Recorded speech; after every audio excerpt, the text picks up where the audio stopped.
He ain't in any of these meetings. Did you know that Mike Callahan was pressuring Betty Roberts to leave you property in her trust or her will? Did you know that? Did you know that?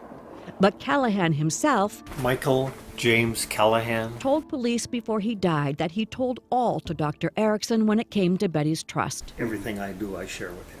Dr. Erickson told us the farm is still going to the Mayo Clinic and that Betty has nothing he wants. Yet Betty told the neighbor that during another visit to Callahan's just 2 months before he died, she did set aside a portion of her farm to Erickson. She's vague on the details. This is her farming area, and then just beyond that first fence that goes east and west, she said that she has to give Dr. Erickson that land.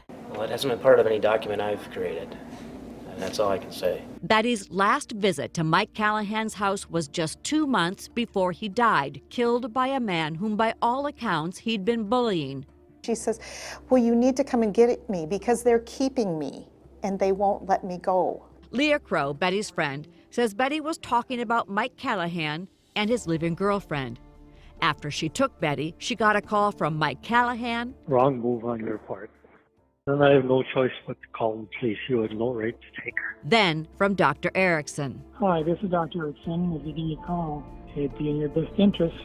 Leah says Betty wanted to stay at her own home that night, so she took her there. Mike Callahan called the sheriff's office. According to the deputy's report, Callahan showed him the documents that gave him and Dr. Erickson complete power of attorney over Betty's financial and health care well-being and over her property. At that point, the officer asked me to leave, and I went and gathered my things. Since then, the locks on the house have been changed. The family's not allowed there. Betty's family alerted police, too, several times. A detective interviewed Betty. Yeah, but Mike Callahan now, you trust him, I can talk to him and everything's fine with him? Of course I know, yes. If you're not worried, no. I'm not worried. All right. The detective wrote, I do not believe this to be a law enforcement issue. Erickson's attorney says all this is a money grab by Betty's family, but there's nothing to suggest they've tried to get Betty to change her trust leaving the farm to the Mayo Clinic. They did send Dr. Erickson a letter asking for a summary of Betty's finances. If you're doing the right things, then there's nothing wrong with accountability. There is an absolute ethical duty to be as transparent as is possible. Dr. Erickson's response was to file a petition in Hubbard County Court. Now he wants to be named Betty's guardian. The petition says Betty is vulnerable because she has dementia. In your petition, you said Betty was vulnerable to manipulation. Who's manipulating her? I'm not saying a word. Who's manipulating her? Not me. Betty's family doesn't want Erickson to be guardian for all the reasons we've talked about and then some. Do you think it's a conflict of interest to manage the finances of a patient? Do you? Okay. Can I see your card? I want your card. Okay, it's in the car. In 2012, the Minnesota Board of Medical Practice disciplined Erickson for giving multiple patients excessive amounts of pain medication and for failing to keep good records of those prescriptions, which is why the family was surprised to hear. He said, Betty brought you your medicine. He said, it's all fixed up. That a neighbor saw Dr. Erickson bring Betty's medicine to her already dosed in a pill reminder box. Again, the boundary issues come into play. Sometimes physicians think out of friendship, out of convenience, it's easier just to bring a particular patient medicine, not in the prescription bottle and so on. That's not the way to do it. I think she should have known what she was taking, like from the prescription bottle. You don't make any exceptions, and you shouldn't. Safety is the predominant issue when it comes to taking medicines. Patients should always be aware of what it is they're taking. If they have a side effect and they're brought to the hospital, they need to say, I took X, I took Y. The search warrant lists Dr. Erickson giving Betty unknown medicine from a Ziploc baggie as a reason for searching Callahan's house.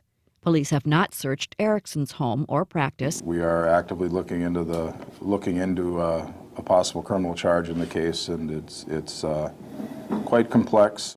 Doing everything we can with it, and our intent is to come to a conclusion as to whether it's criminal or civil. And one of the things police looked for at Callahan's were copies of deeds for property Erickson owns and that he may have gotten from his own patients. We can't tell from the search warrant if they found those deeds.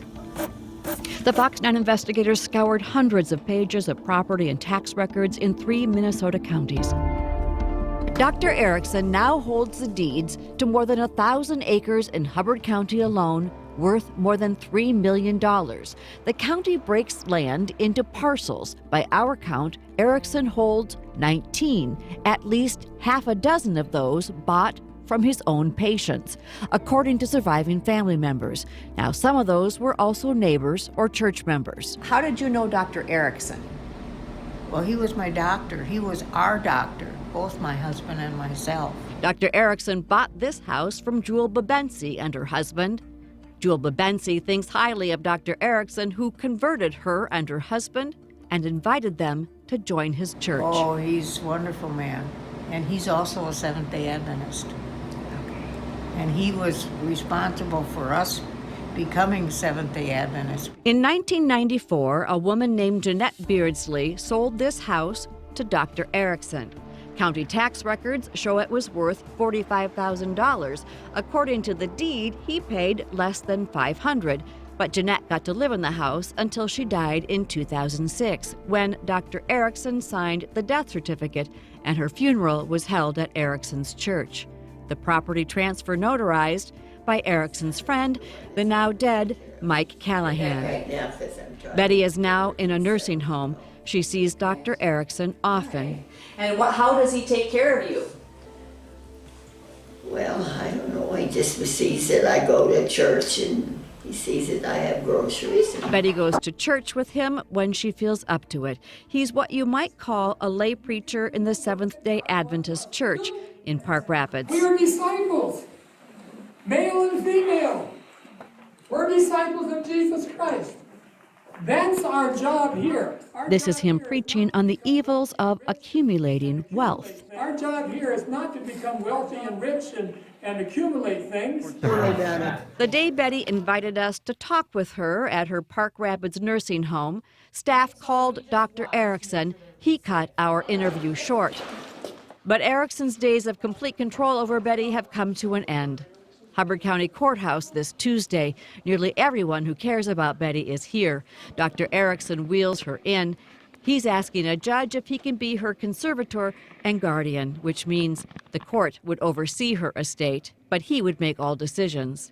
Erickson's attorney says it's a way to clear up the family's allegations. Whenever there's any questions or concerns about taking over one's finances, like we said before, do a conservatorship, it's out in the open. Even the judge expects a long argument over Betty's future. It doesn't happen. Dr. Erickson and Betty's stepdaughter, Erin Roberts, agree to share decision-making. I want her to be at peace right now, and I just want the truth to come out. It's a quick redrawing of boundaries that may see Betty back on her farm, at least for her birthday. She definitely wants to go home and have a party on her birthday and have a beer, so.